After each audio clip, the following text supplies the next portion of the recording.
namanya Raden Mas Maradona. Ini juga cerdas, namanya udah Michael Jackson. Ini juga cerdas, namanya Datuk Mozart. Ini juga cerdas, namanya Opa Einstein. Jadi apa? Sebelum dilanjutkan, jangan lupa komen, like, subscribe, dan tekan lonceng untuk mendukung kanal ini bisa berkembang dan mengabarkan info-info inspiratif buat kita semua. Lagi, dan kebetulan nama depannya sama, Rudy. Rudy yang pertama seorang ahli membuat pesawat terbang, kemudian lulus summa cum laude di Jerman Barat, pernah menjadi menteri, menjadi wakil presiden, bahkan pernah menjadi presiden Republik Indonesia. Namanya Rudy Habibie, tepuk tangan untuk Rudy.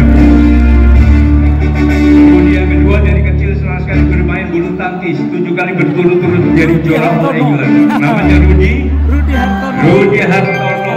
Mohon tepuk tangan untuk Rudy Hartono. Rudy yang ketiga dari kecil senang sekali menggunting kertas, menggunting benang, menggunting rambut satu lembar digunting jadi rapi, bukan salon di mana-mana. Namanya Rudy Hadisuwarno. Rudy yang berikutnya dari kecil senang sekali melihat ibunya masak balado, masak sayur, soto padang. Namanya Rudy kan, oh ini bukan, ini senang acting ini. Senang main film, kakaknya Roy Martin. Namanya Rudy Salam. Nah, Rudy yang terakhir yang sedang masak adalah Rudy. Tepuk tangan untuk 5 Rudy. Pertanyaan saya kepada ibu dan bapak sekalian, di antara kelima Rudy yang pura-puranya mantan murid TK saya dulu, siapa yang paling cerdas? Siapa yang berpendapat Rudy Habibie? Siapa yang berpendapat Rudy Hartono? Rudy Salam? Rudy Khairuddin? Siapa yang berpendapat semuanya cerdas? Luar biasa. Semua anak pada dasarnya cerdas. Jadi cerdas itu spektrumnya luas, tidak bisa dibanding-bandingkan. Jadi bukan zamannya lagi waktu itu atau sekarang nyanyi wong gong ini kok dibanding-banding. Anak-anak jangan dibanding-bandingkan, semuanya hebat, semuanya cerdas, unik, otentik, dan tidak terbandingkan. Ada yang cerdas matematika, cerdas biologi, fisika, olahraga sama, ini juga cerdas, namanya Raden Mas Maradona. Ini juga cerdas, namanya udah Michael Jackson. Ini juga cerdas, namanya Datuk Mozart. Ini juga cerdas, namanya Opa Einstein. Jadi apakah Einstein, Pablo Picasso, Mozart, Maradona, Michael Jackson, semuanya cerdas di bidangnya masing-masing. Siapa ibu dan bapak sekalian yang bangga terhadap putra-putrinya? Siapa yang bangga terhadap murid-muridnya? Iya, marilah kita lihat semua sisi positif dari murid-murid kita. Kalau anak-anak dihargai, anak-anak pede, artinya tumbuh dan berkembangnya juga lebih optimal, karena rasa percaya diri akan membangun kekuatan untuk terus mengembangkan potensinya. Apakah anak? Definisi anak menurut undang-undang dan menurut konvensi hak anak, Convention on the Rights of the Child, adalah seorang yang berusia 18 tahun ke bawah, termasuk yang masih berada dalam kandungan. Jadi termasuk bayi yang masih dalam kandungan, balita, SD, SMP sampai SMA adalah anak yang dilindungi oleh undang-undang, dan saat ini sudah ada undang-undang perlindungan anak.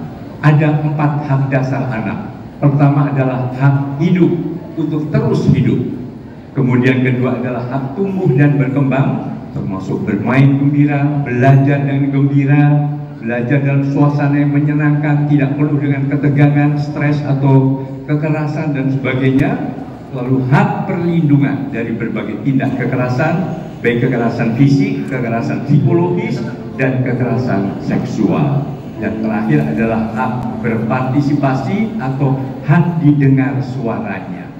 Jadi bukan zamannya lagi sekarang memaksa anak harus berpartisipasi di dalam menentukan kegiatan hari ini dan juga masa depannya adalah hak yang dijamin oleh undang-undang.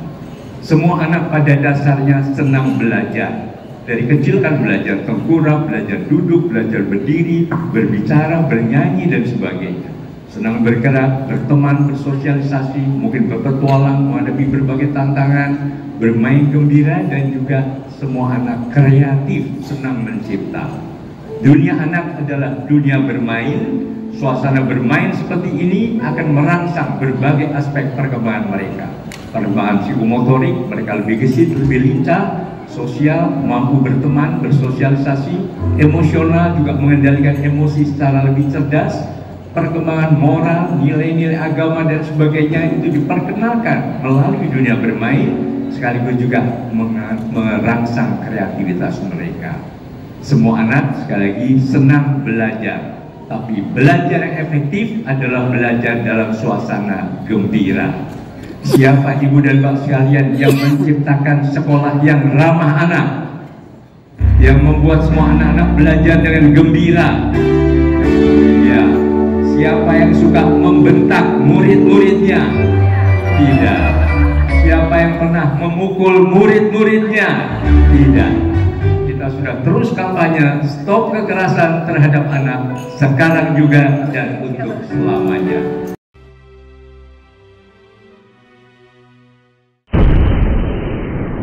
Sampai di sini dulu jumpa kita kali ini, dan tetap dukung channel ini sehingga kami bisa memberikan informasi-informasi yang inspiratif untuk kita semua.